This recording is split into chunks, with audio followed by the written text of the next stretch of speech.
Hello everybody and welcome to another UFC prediction video. This time is for UFC 317.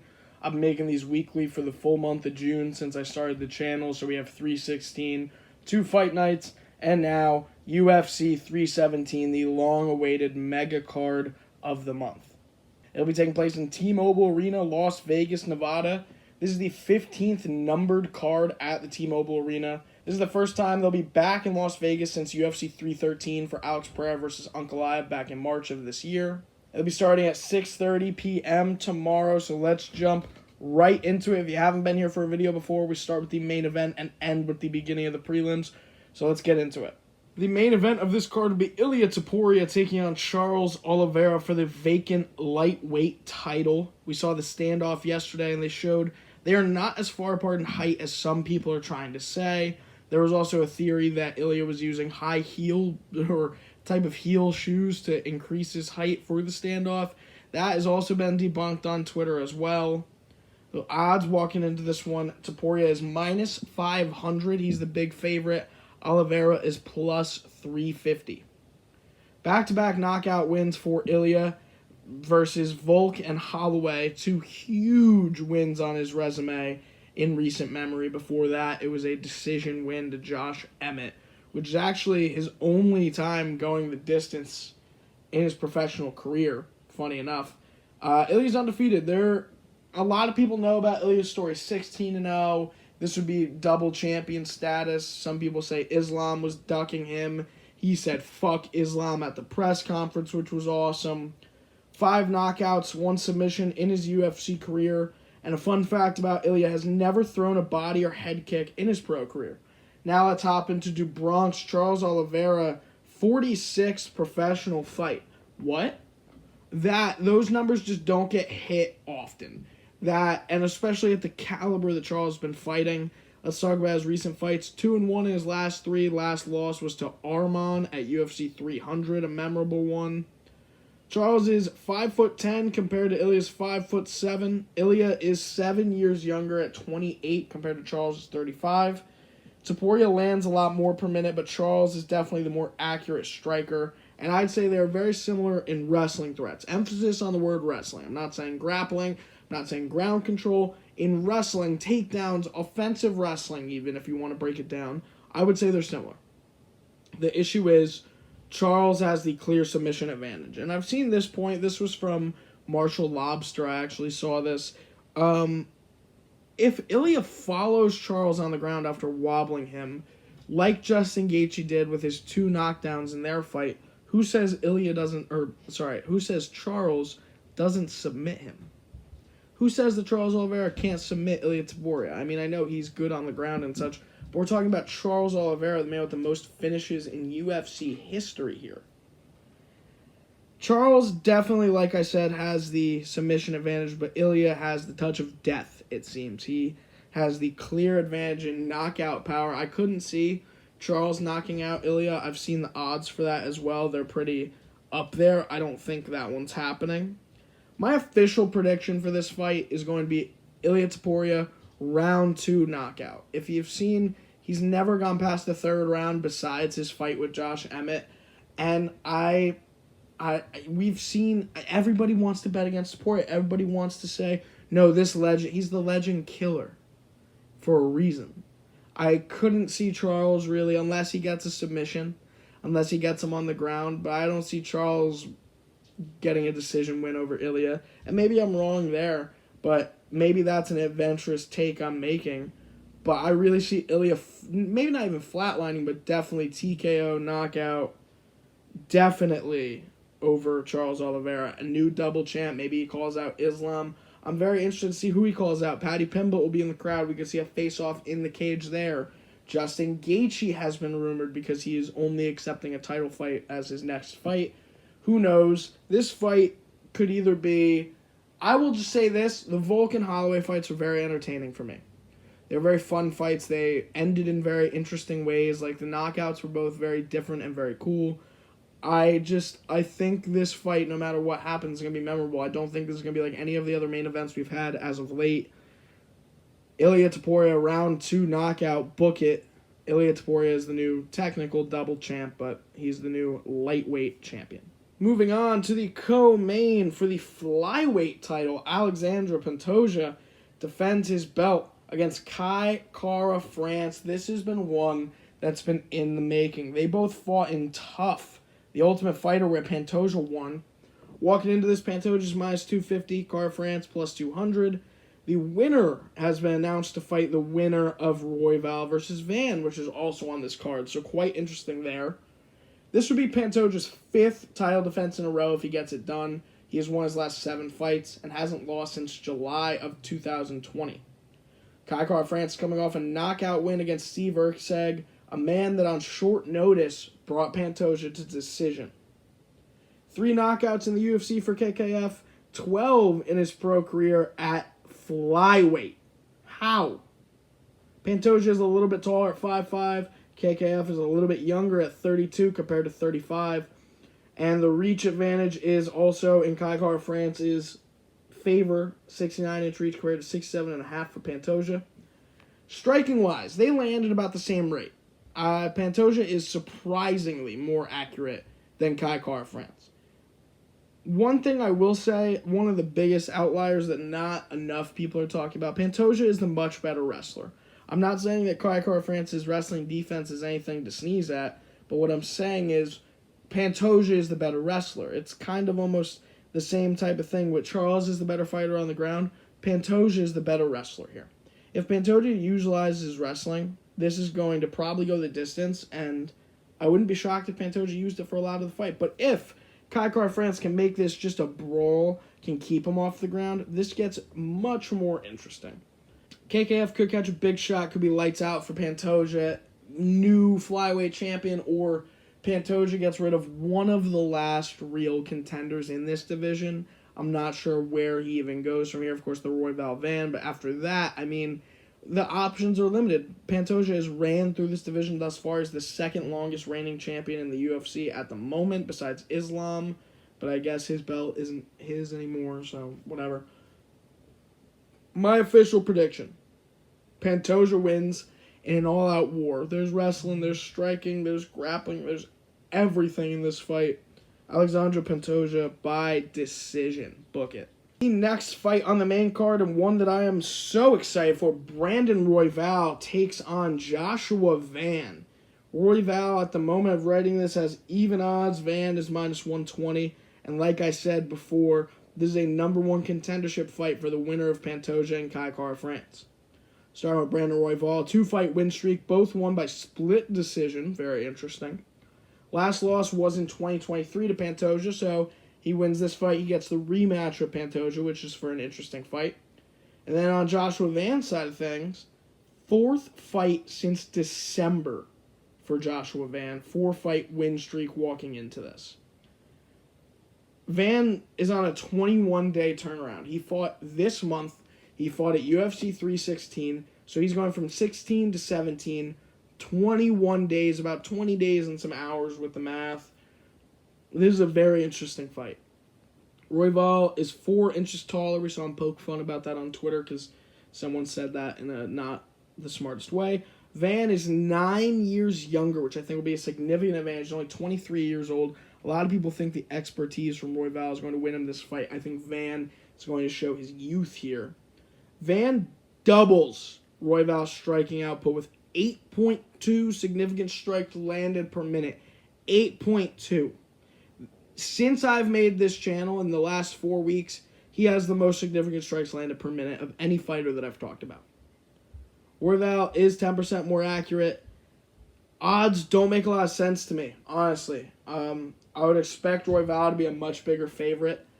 This is an odd fight. Even though I expect Royval to be a betting favorite, I still have Joshua Van winning by decision. Keeps the flyweight division interesting. And Joshua Van versus the winner of Kai Kara France and Alexandre Pantoja. Very, very interesting stuff going on in the flyweight division. And it's a nice little wake-up with Joshua Van. I hope he can get the title. That'd be very interesting. And flyweight could be back. You never know. On to the next. Beneil Dariush versus Renato Moicano at lightweight. Even odds here. They're both at minus 110 apiece. The odds are a little bit odd for this fight. I want to bring that up specifically. -120, that is under half a round. Very odd placement. Very odd everything about that. But let's get into both fighters. Dariush coming off back-to-back losses to Charles and Arman. His last loss to Arman was by knockout. Now, when you lose to such high-caliber guys, the guy who is weighing in as the backup for the title fight tomorrow and the guy who's in the title fight tomorrow, they're not exactly the worst losses in the world. I'm not going to make it such a big deal that he's on a 2-fight losing streak, because also he was on an 8-fight win streak before that. Moicano is coming off a loss to Islam on days' notice, maybe even a day's notice if I remember correctly. 4-1 in his last 5 fights. 2 knockouts, 1 submission, 1 decision in that time. He can beat you any way he wants. Let's get into a little bit of the tail of the tape. Moicano 5'11" to Dariush's 5'10". They are both 36. Moicano said at the presser he's 15 days younger. I didn't fact check it, but how am I supposed to disagree with the money man? And they have an identical 72-inch reach. Just to break it down, Moicano is definitely the better striker, and they both utilize grappling pretty well. This may be, besides the last fight I talked about, the most 50-50 fight on this card. This card's kind of, especially the main card, is full of them. Both could win in either way. This is the only fight where all the odds, win by submission, knockout, or decision, are, I believe, all under -1,000. Or 1,000. Plus 1,000, rather. Expect a fucking war. That's what I wrote down. That's what I'm calling out. And expect money, Moicano, maybe even a bonus in the way he does it. That's how he's been doing it lately. To win by knockout. Book it. The last fight of the main card, Peyton Talbot takes on Felipe Lima. And just to start off, I think this was the worst possible move the UFC could have possibly made in the lead-up for Peyton Talbot's career. He just lost to a wrestler. Okay, let's give him another pretty good wrestler. I don't...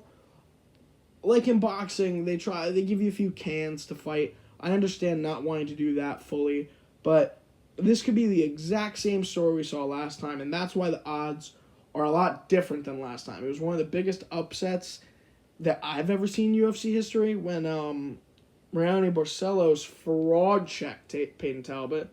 This is also his comeback, so who knows? I mean, this could either lead to a skid or he's back and everybody can wipe off the Barcelos loss. He beats a wrestler who's 14-1, not to mention. They both only have 1 loss. This fight could be a lot cooler than advertised. Peyton Talbot is also only won by finish in the UFC. He has 7 knockouts and 9 professional wins, 2 of which are in the UFC. Let's get into Lima. 2-0 in the UFC. First fight of 2025 for him. This is a great test to get his name on the map. Talbot is 26 years old. Lima's only 27. One of the youngest fights on the card as well. Talbot is 5'10", which is big for bantamweight. Lima 5'6". Talbot has the bigger reach, 70.5 inches compared to Lima's 68. Talbot doubles Felipe Lima's striking output. He lands 6.73 significant strikes per minute, and he's also more accurate. Like I said, Lima is the better wrestler. And don't buy into the Peyton Talbot hype train. Don't buy into it. I think he's going to be one of those guys that we see and we're like, man, he's 13-7 at this point. How did it get so bad? What happened? He was supposed to be champion. I have Felipe Lima winning by decision over Peyton Talbot. I think he's going to utilize his wrestling. I don't think he's going to play any games on a main card. Felipe Lima gets the decision win over Peyton Talbot. The next fight, and to end off the prelims, Jack Hermansson versus Gregory Rodriguez at middleweight. Hermansson is plus 185 walking into the cage. Rodriguez minus 225. Hermansson hasn't fought since February of 2024 when he beat Joe Pfeiffer. 3-2 in his last 5, beat Shabazian and Chris Curtis, 2 good names. 11 professional knockouts. Now let's get into Gregory Rodriguez. Rodriguez coming off a knockout loss to Cannonier. Was on a 3-fight win streak before that. He has 10 professional knockouts in his career. To dive into the tail of the tape, Rodriguez is 33 years old comparatively to Hermansson's 37. Hermansson has a 77.5-inch reach compared to Rodriguez's 75-inch reach. Striking is just about even. Both not fantastic wrestlers, but I'd say Rodriguez has the edge. Just like the Moicano fight, expect a war. And I'm not even expecting, I'm predicting a bonus here. Rodriguez via decision. Next up, Hyder Emil 11-0 versus Jose Delgado 9-1 at featherweight. Emil's plus 135, Delgado minus 170, another close one. Hyder Emil's 3-0 in the UFC with 2 knockout wins, and Delgado won in his debut via knockout, so expect a good fight here. Delgado is the taller of the two at 5'11" compared to Emil's 5'9". Delgado is also 8 years younger at 27 years old. Striking is very similar. The wrestling is not. Delgado has a huge advantage on the wrestling side of things. And quite honestly, I'm expecting Delgado to wrestle fuck Emil and get a win via decision. Viviane Araújo versus Tracy Cortez at women's flyweight. Araújo has 12 decisions in a row. In those 12 decisions, she's 7-5. Cortez, coming off a loss to Rose Namajunas, is 5-1 in the UFC. Guess what? All by decision. If I had to bet any money on this card, if my life depended on it, I would bet that this fight is going to decision. Araújo is plus 210 walking into the cage. Cortez minus 260. Cortez is 5'5" compared to Araújo 5'4". Not too bad. Cortez is 7 years younger at 31 years old. Araújo does have the reach advantage of 68 inches compared to Cortez's 65.5-inch reach. I'd say striking and wrestling are quite similar, and I'd say this fight is going to decision, like I said before. And I have no problem saying this. I'm a big Tracy Cortez fan. Cortez by decision here. To start off the regular prelims, Terrence McKinney takes on Vyacheslav Borshev at lightweight. McKinney walks in minus 170, Borshev plus 140. McKinney an impressive 3-1 in his last 4, all of his wins in those 3 by knockout. Borshev a little bit of a skid, 1-2 in his last 3. Borshev is the taller of the two by an inch at 5'11". McKinney is younger, 30 compared to Borshev, 33. McKinney has a 73.5-inch reach compared to Borshev, 69. Both strike the same. I would say McKinney is the better wrestler of the two. And despite the close odds, there's one odd that is not close. Fight is minus 1,100 to not go the distance. I haven't seen a bigger line like that in a while. I mean, it's just an odd fight. I understand the knockout power in both of these gentlemen. But I'm going McKinney by submission. I think he's the better wrestler. I think he gets him on the ground. I'm even going to say rear naked choke for the video. But McKinney by submission. Now to end off the early prelims, Nico Price versus Jacoby Smith at welterweight. Price is the biggest underdog on this card, plus 1,000 odds. Jacoby Smith minus 3,000. I've never seen that big a favorite in a while. That's pretty crazy. Minus 1,000 not to go the distance as well. Smith is perfect 10-0 with 8 knockouts, including his UFC debut. Price has been competing in the UFC since 2016. This is the classic young versus old guard type of fight. 18th UFC fight for Price, 6 finishes, but hasn't won via finish since his fight against James Vick in 2019. To get into the tail of the tape, Smith is 6'2" to Price's 6 foot. Smith is 6 years the younger, 29 compared to Price's 35. Price has a 76-inch reach compared to Smith's 72. Smith hits a lot more and a lot more accurate. Smith is also an incredible wrestler. I'm going Smith by KO. That's what everyone thinks is going to happen. It's what's going to happen. In the last fight, we're going over the first fight of the card. Jonata Denitz versus Alvin Hines at heavyweight. Denitz is minus 350, Hines plus 270. Denitz is 2-1 in the UFC, while Alvin Hines is making his UFC debut. Denitz 6'4" to Hines is 6'2", and Hines is 33 years old to Denitz 34, so very similar. Not much explanation. Denitz welcomes Hines to the UFC with a knockout win to get the card started. Chris Ewart versus Jackson McVeigh was canceled. Chris Ewart didn't make weight. It was dropped by the UFC, so that's that. Thank you guys so much for watching. If you haven't checked out my other recaps for cards, I do who they should fight next and such. I have a Tom Aspinall video that's doing pretty well. You can check that out. We'll be doing a breakdown after the card on Sunday. Everyone have a great rest of your day. Peace out.